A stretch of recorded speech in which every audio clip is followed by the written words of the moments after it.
The deafening crack of gunfire echoed through the small ranch house as Katherine Kelly clutched her mother's worn Bible to her chest, knowing in that terrible moment that her life was about to change forever. It was 1875, and the unforgiving Nevada summer sun beat down on the parched earth outside, oblivious to the tragedy unfolding within the weathered walls of the only home she had ever known. "Your father is dead, Miss Kelly." The gruff voice of Silas Jenkins, her father's primary creditor, filled the small parlor as he tucked his smoking pistol back into his holster. "And his debts now fall to you." Katherine stared at the lifeless body of her father, Thomas Kelly, sprawled across the faded rug her mother had brought from back east before she died of fever 3 winters ago. At 22, Katherine had spent the last few years trying to manage their failing ranch while her father drowned his sorrows and failures in whiskey at the Genoa saloon, accumulating debts Katherine hadn't even known existed until this moment. "I don't understand," she whispered, her honey-brown hair falling loose from its pins as she knelt beside her father. "He said the ranch was turning around." Jenkins laughed, a harsh sound that matched the cruel twist of his mouth beneath his bushy mustache. "Your father was a liar and a drunk, girl. He owes me over $2,000, and I aim to collect." "2,000?" Katherine repeated, her voice hollow with disbelief. Their small cattle ranch outside Genoa, Nevada had been struggling since her mother's death, but she'd had no idea the situation was so dire. "I don't have that kind of money, Mr. Jenkins." "The ranch is worth something," Jenkins interrupted, his eyes cold. "But not enough. There's another way you can pay the debt, though." His gaze traveled down her body in a way that made her skin crawl. "I'd rather die," Katherine said, finding her voice and her courage despite the terror gripping her heart. Jenkins shrugged. "Have it your way, then. I'll give you 3 days to come up with the money, or I'll take the ranch and you'll find yourself with nowhere to go. And trust me, girl, there aren't many options for a woman alone in these parts. Not respectable ones, anyway." As Jenkins and his 2 silent companions turned to leave, he paused at the door. 3 days, Miss Kelly, and we'll be watching to make sure you don't run." The door slammed behind them, leaving Katherine alone with her dead father and a crushing debt she had no hope of repaying. With trembling hands, she closed her father's staring eyes and covered him with a blanket. She would need to arrange a burial, but first, she needed to think. Hours later, after the town undertaker had taken her father's body and promised a modest burial the next day, Katherine sat at the kitchen table surrounded by her father's papers. The ranch was worth perhaps $800 at most, given its rundown state and the small herd of cattle that remained. Even if she sold everything, it wouldn't be enough. As night fell, Katherine made a decision. At dawn, she would ride into town and ask for help from the bank. Perhaps they would grant her a loan, though she knew it was unlikely for a single woman with no collateral beyond a failing ranch. Still, she had to try. Morning came too quickly, and Katherine dressed in her best skirt and blouse, faded but clean, before saddling her mare, Penny. The ride into Genoa took less than an hour, and the small town was just coming alive as she tied her horse to the hitching post outside the bank. "I'm sorry, Miss Kelly," Mr. Williamson, the banker, said after hearing her request. His expression held genuine regret, but his words were firm. "Without your father's signature or more collateral, I simply cannot extend a loan of that size. Perhaps if you had a husband or a brother who could co-sign." Katherine left the bank with her hopes dashed. She had no family, no friends with that kind of money, and no prospects. As she stood on the wooden sidewalk, trying to decide what to do next, she noticed a commotion at the far end of town. A cattle drive had arrived, and dozens of longhorns were being herded through the main street toward the stockyards. Leading the drive was a tall man on a striking black stallion. Even from a distance, she could see his broad shoulders and the confident way he sat in the saddle. Cowboys flanked the herd, whooping and calling to keep the cattle moving, but it was the man in front that caught her attention. As if sensing her gaze, he turned his head, and for a moment, their eyes met across the distance. Katherine quickly looked away, embarrassed to be caught staring. She had more important things to worry about than a handsome stranger passing through town. She spent the rest of the morning making inquiries at various businesses, but the answers were all the same. No one was willing to lend money to a woman alone, especially one whose father had died in debt.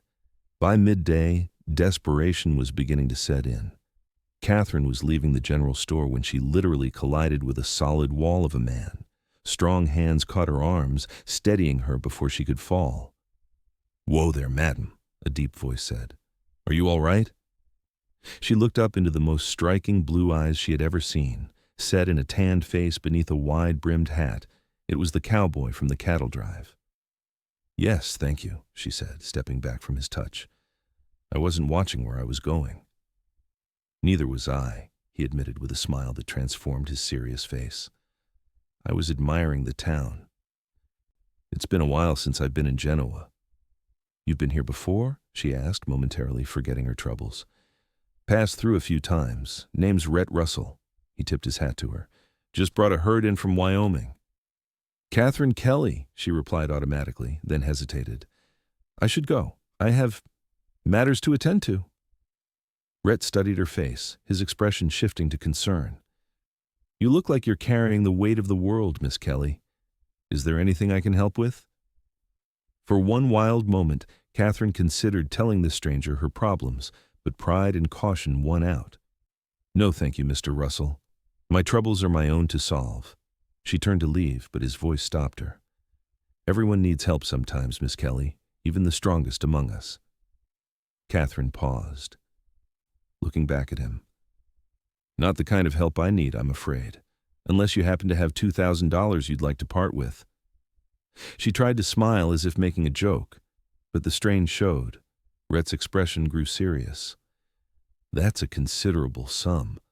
Mind if I ask what for?" Perhaps it was desperation, or perhaps it was something in his steady gaze that suggested trustworthiness, but Katherine found herself telling him about her father's death and the debt to Jenkins. "He gave me 3 days to come up with the money," she finished, surprising herself with how much she had revealed. "Today is day 1, and I'm no closer to a solution than when he left." Rhett listened without interrupting, his face growing darker as she described Jenkins shooting her father. When she finished, he was silent for a long moment.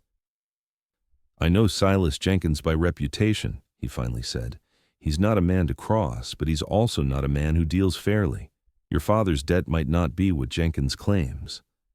"It doesn't matter," Katherine said wearily. "I have no way to dispute it, and even if it were half that amount, I still couldn't pay." Rhett glanced toward the saloon, then back to Katherine. "Would you allow me to look into this matter, Miss Kelly? I've just sold a sizable herd, and I'll be in town for a few days." Katherine stared at him, confused by this unexpected offer from a stranger. "Why would you help me?" A shadow crossed his face. "Let's just say I've seen what happens when men like Jenkins prey on the vulnerable. I couldn't live with myself if I walked away now." "I couldn't accept charity, Mr. Russell," Katherine said, though a small flame of hope had ignited in her chest. "Not charity," Rhett said firmly. "Consider it a loan, if you prefer. We can discuss terms later, once this immediate danger is past." Katherine hesitated, years of independence warring with the reality of her situation. Finally, she nodded.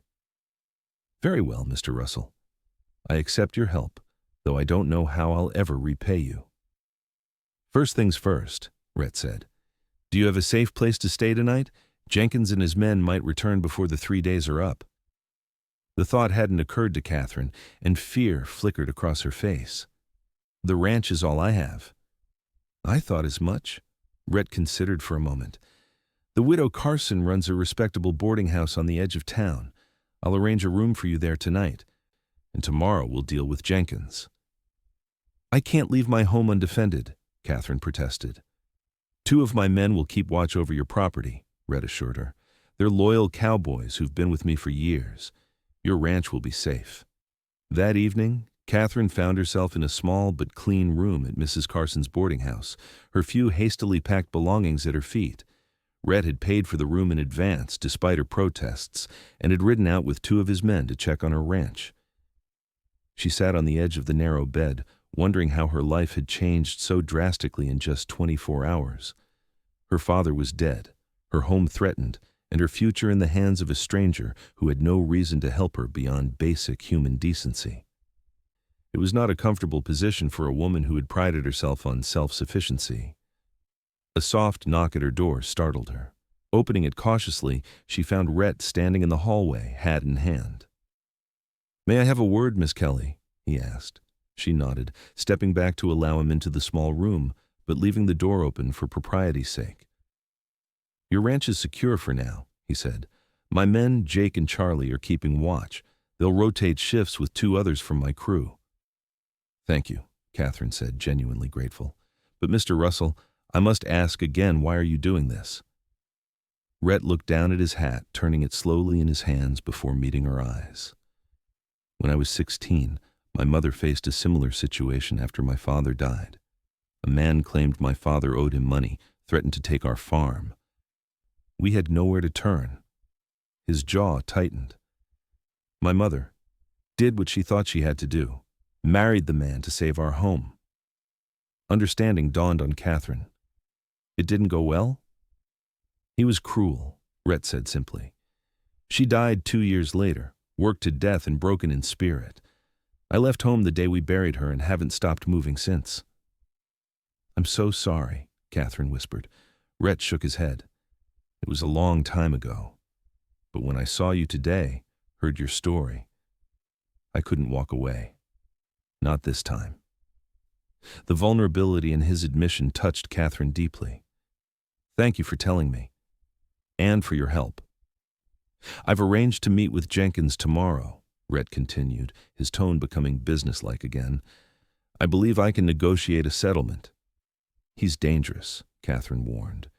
"He killed my father without hesitation." "I'm not without resources or experience," Rhett assured her with a grim smile. "Rest tonight, Miss Kelly. Tomorrow will be a better day." After Rhett left, Katherine lay awake for hours, her mind racing with possibilities and fears. She hardly knew this man, yet she was placing her future in his hands. It was madness, perhaps, but she had no other options. Morning came with the sound of birds and the bustle of the boarding house below. Katherine dressed in the same clothes as the day before, having had little time to pack properly. As she pinned up her hair, she studied her reflection in the small mirror. Dark circles shadowed her eyes, and worry had drawn lines around her mouth that hadn't been there a week ago. A knock announced Mrs. Carson with a tray of breakfast. "Mr. Russell asked me to bring this up," the older woman said kindly. "Said you might prefer to eat in your room this morning." "That was thoughtful of him," Katherine said, realizing she was hungry despite her anxiety. "He's a good man," Mrs. Carson said, setting down the tray. "Known him for years whenever he passes through with his herds. Never any trouble, always polite. Not like some cowboys." She paused. "He said to tell you he'd call for you at 10 o'clock.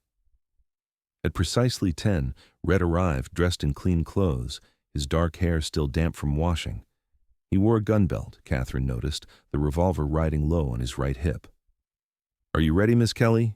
he asked, offering his arm. "As ready as I'll ever be," she replied, placing her hand lightly on his sleeve. "Where are we meeting Jenkins?"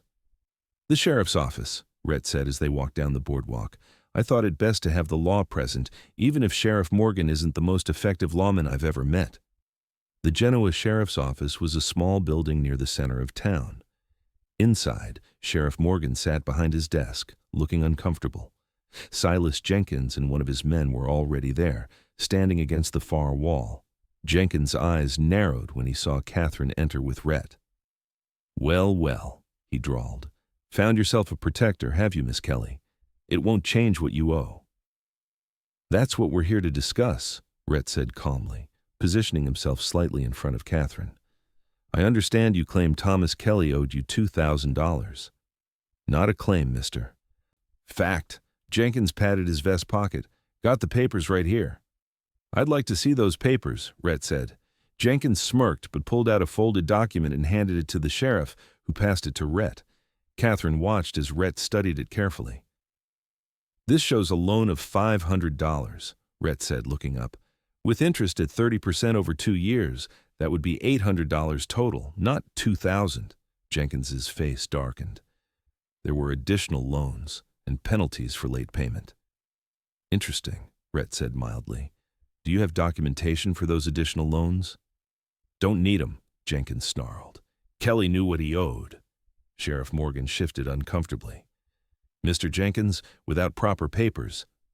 Stay out of this, Morgan, Jenkins snapped. This is between me and the girl. Actually, Rhett interjected, it's between you and me now. I'm prepared to settle Thomas Kelly's legitimate debts.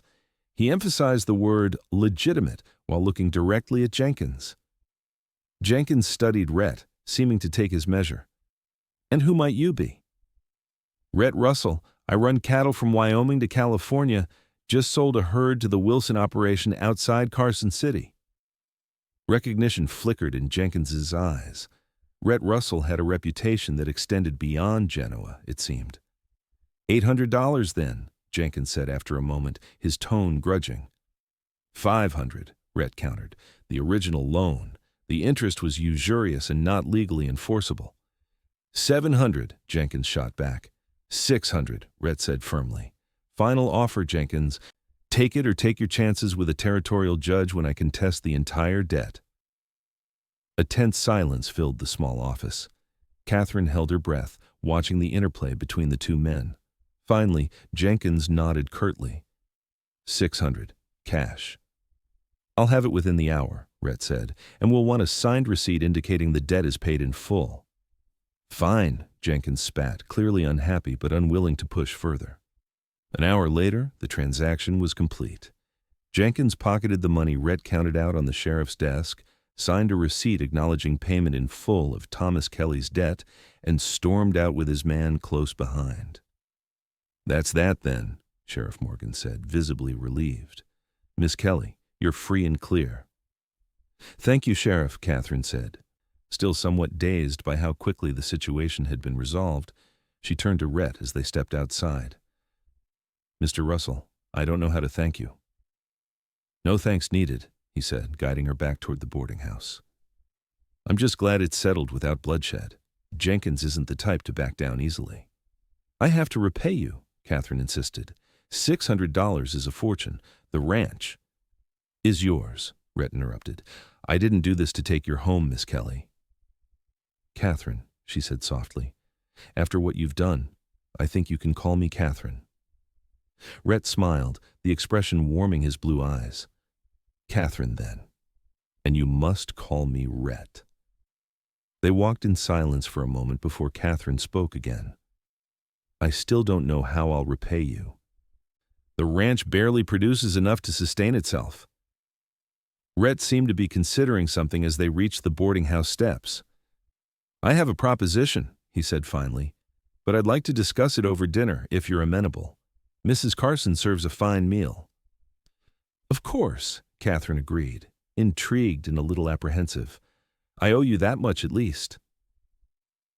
That evening, dressed in her one good dress that Mrs. Carson had kindly pressed for her, Katherine joined Rhett in the boarding house dining room. A few other guests were present, but they sat at a small table in the corner, affording them some privacy. After they had been served and were eating, Rhett finally broached the subject. I've been thinking about your situation, he began. My debt to you, you mean? Katherine said. More than that, Rhett replied. Your ranch, your future. It won't be easy for you alone, even without Jenkins's threats hanging over you. Katherine sighed. I know. I've been managing as best I can since Mother died, but Father's drinking made it nearly impossible to get ahead. Still, it's my home. I can't abandon it. I wouldn't suggest you should, Rhett said. He set down his fork and looked directly at her. Katherine, I'm going to speak plainly. I find myself at a crossroads in my life. I've been driving cattle for 10 years, saving my money, looking for the right opportunity to settle down. Katherine's heart beat faster, though she wasn't sure why. And have you found it?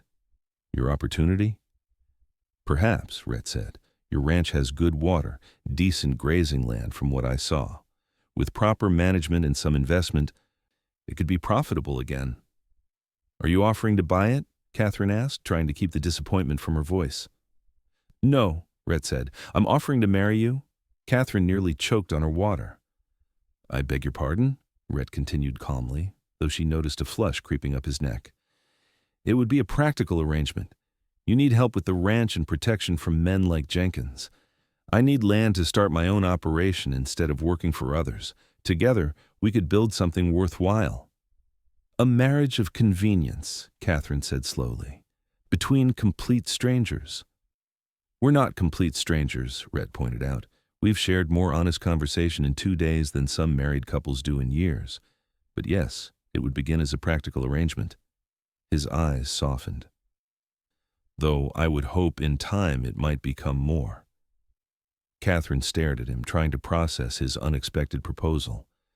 This is sudden. Life often is, Rhett said. Opportunities appear when least expected.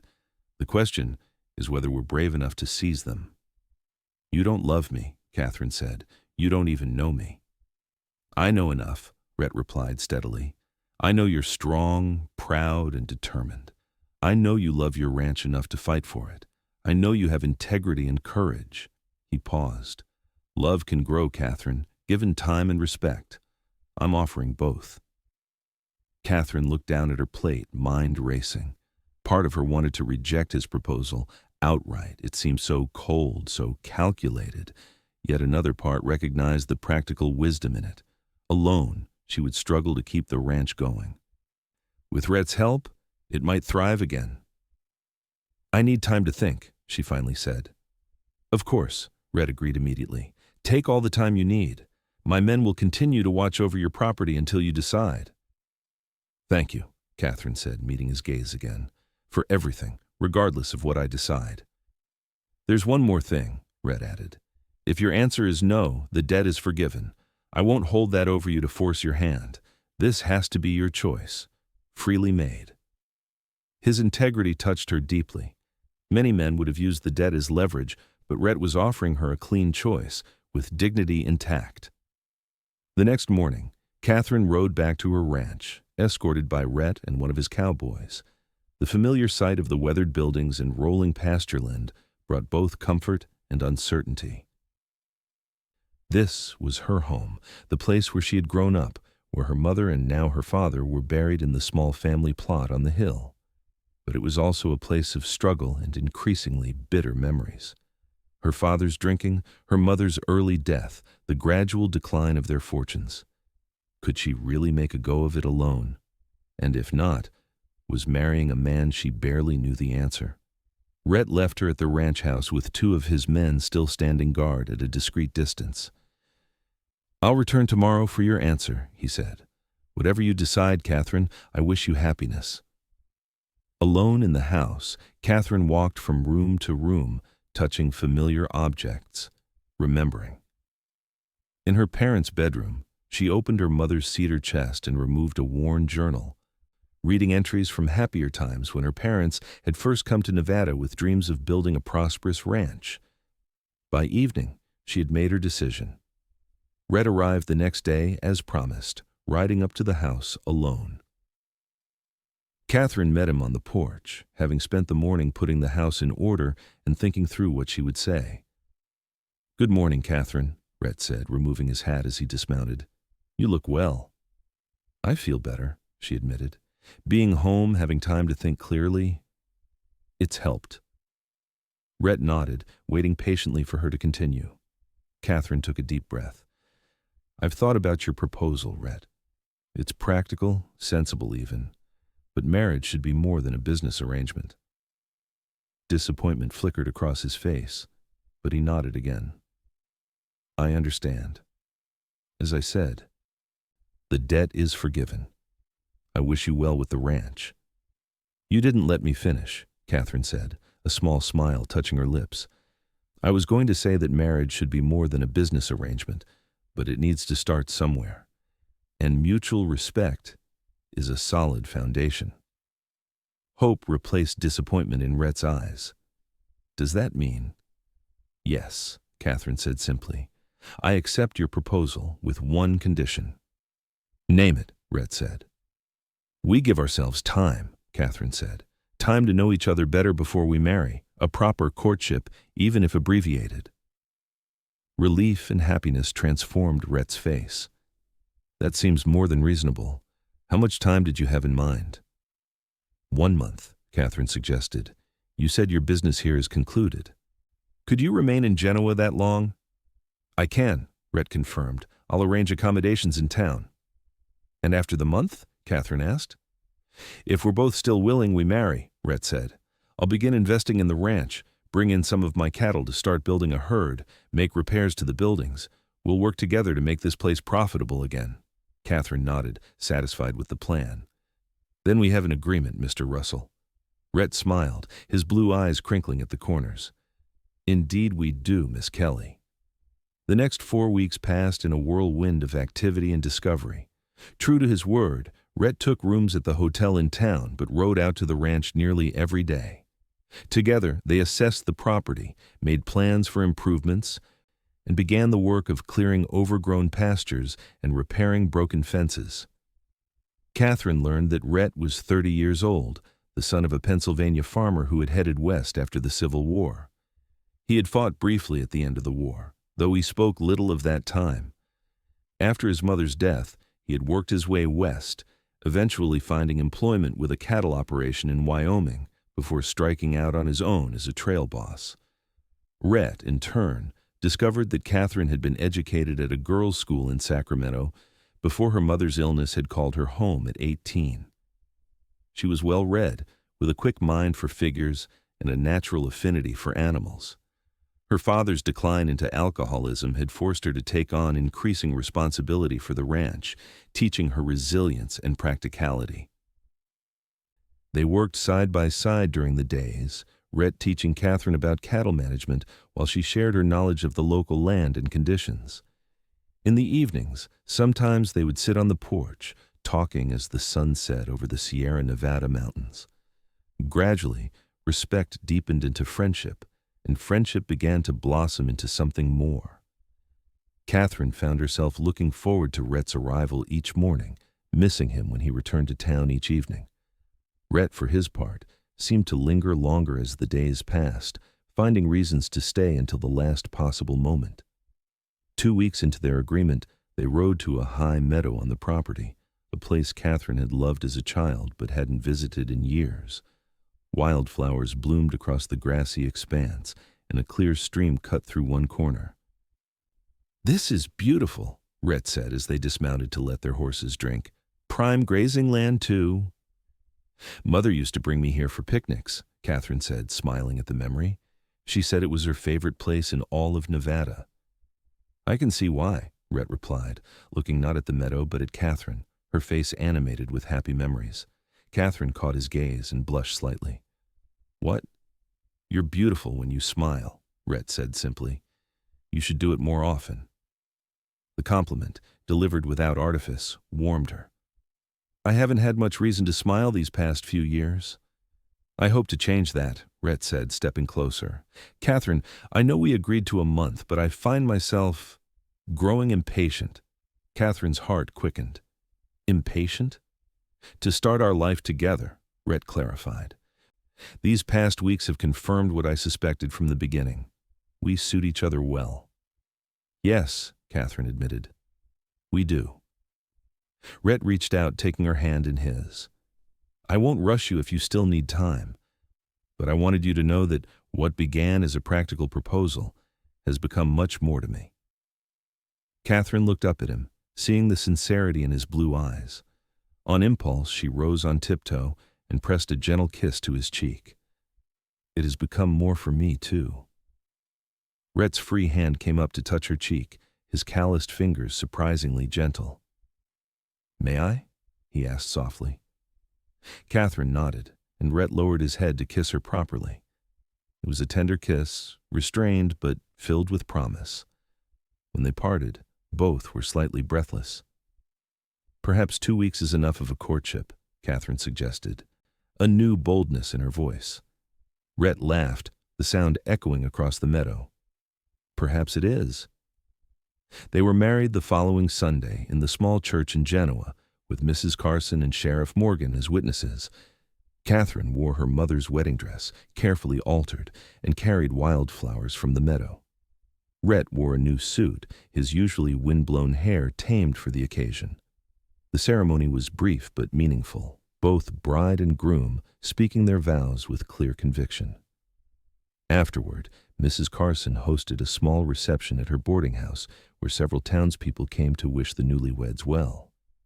That evening, they returned to their ranch now as husband and wife. Standing in the doorway, Rhett surprised Katherine by sweeping her into his arms. "I believe this is traditional," he said with a smile, carrying her across the threshold. "So I've heard," Katherine replied, her arms linked around his neck. The nervousness she had expected to feel was tempered by the genuine affection that had grown between them. Rhett set her down gently in the parlor, which Katherine had cleaned and decorated with fresh flowers for their return. "Welcome home, Mrs. Russell." The name sounded strange, but pleasing to her ears. "Thank you, Mr. Russell, though I believe this has been your home for some time now, in all but name." "True enough," Rhett agreed, "but it feels different now." "Yes," Katherine said softly, "it does." That night they discovered another kind of compatibility, their growing affection finding physical expression in tender exploration and passionate embrace. Afterward, lying in Katherine's childhood bed, now theirs, Rhett traced lazy patterns on her bare shoulder. "Happy?" he asked. Katherine nodded, nestling closer against his side. "Surprisingly so. When Jenkins came to collect my father's debt, I thought my life was over. Instead, it was just beginning." "Sometimes the worst moments lead us to the best paths," Rhett philosophized. "If your father hadn't gotten into debt with Jenkins." "We never would have met," Katherine finished for him. "A strange thing to be grateful for, but I am." The following month saw the ranch transformed. True to his word, Rhett invested his savings in improvements, a new barn, repaired fences, and most importantly, a growing herd of quality cattle. Katherine threw herself into the work alongside him, learning the cattle business while teaching Rhett about the local market and conditions. They hired 3 permanent hands, including Jake and Charlie, who had guarded the ranch during those first uncertain days. The bunkhouse was repaired, and Katherine took pride in providing good meals for the men who worked for them. Silas Jenkins left them alone, perhaps recognizing that Rhett Russell was not a man to be trifled with, or perhaps finding easier targets for his predatory schemes. Either way, his shadow no longer darkened their door. As summer turned to fall, and fall to winter, the practical partnership that had begun their marriage deepened into genuine love. They worked together during the days, made plans for the future in the evenings, and found joy in each other's arms at night. Katherine discovered she was expecting their first child as the Sierra Nevada mountains were covered with their first snowfall. She told Rhett one evening as they sat before the fire, his arm around her shoulders. "A child," Rhett said, wonder in his voice as he placed his hand gently on her still flat stomach. "Our child." "Are you pleased?" Katherine asked, though his expression had already answered her question. "More than I can say," Rhett replied, drawing her closer. "When I proposed to you, I hoped for a partner, a chance to build something meaningful. I never imagined how much more life had in store for us." "Nor did I," Katherine admitted. "When I accepted, I was thinking practically protection, security, a chance to save my home. I didn't expect to find love." "Yet here we are," Rhett said, kissing her forehead. "Here we are," Katherine agreed, resting her head on his shoulder and watching the flames dance in the hearth of the home they now truly shared. Spring brought new life to the Russell Ranch, as the first calves were born to their expanding herd and wildflowers bloomed again in the high meadow. Katherine's pregnancy progressed well, her figure rounding as their child grew within her. Rhett became increasingly protective, insisting she rest more and let him take on additional work. Katherine resisted at first, accustomed to pulling her own weight, but gradually accepted that some tasks were better left to others in her condition. Instead, she focused on preparing for the baby, converting a small room adjacent to their bedroom into a nursery. Mrs. Carson sent a beautifully knitted blanket, and several women from town contributed handmade clothes and toys when they learned of the coming child. On a warm June day, with summer spreading across the land, Katherine went into labor. Rhett, who had been checking the north pasture, returned to find her pacing the bedroom, face contorted with pain. "The baby," she gasped as another contraction seized her. "It's coming." Rhett's face paled, but he acted swiftly, sending one of the hands racing to town to fetch the midwife while he helped Katherine to bed. The midwife arrived an hour later, shooing Rhett from the room despite his protests. "Men have no place in a birthing room," she declared firmly. "Go pace the porch like every other father-to-be."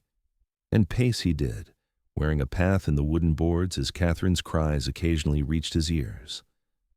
The hands avoided the house, recognizing their boss's distress and giving him space. As the sun began to set, a new cry joined Katherine's, the lusty wail of a newborn taking its first breath. Rhett froze mid-step, his heart pounding as he waited for news. The midwife appeared at the door some time later, wiping her hands on her apron. "Congratulations, Mr. Russell. You have a fine, healthy son." Rhett practically knocked her over in his rush to enter the bedroom. Katherine lay propped against pillows, her face pale but radiant with exhausted joy. In her arms was a small bundle wrapped in Mrs. Carson's knitted blanket. "Come meet your son," Katherine said softly. Rhett approached the bed with reverence, perching carefully on the edge to peer at the tiny red face framed by the blanket. "He's perfect," he whispered, one finger gently tracing the baby's cheek. "Would you like to hold him?" Katherine offered. With infinite care, Rhett took his son into his arms, marveling at how small and yet complete he was, from the dusting of dark hair on his head to the miniature fingernails on his perfect hands. "What shall we call him?" he asked, unable to take his eyes off the child. "I thought perhaps Thomas, after my father," Katherine suggested tentatively. Despite his failings, he loved this land, and in a strange way, we owe our happiness to him.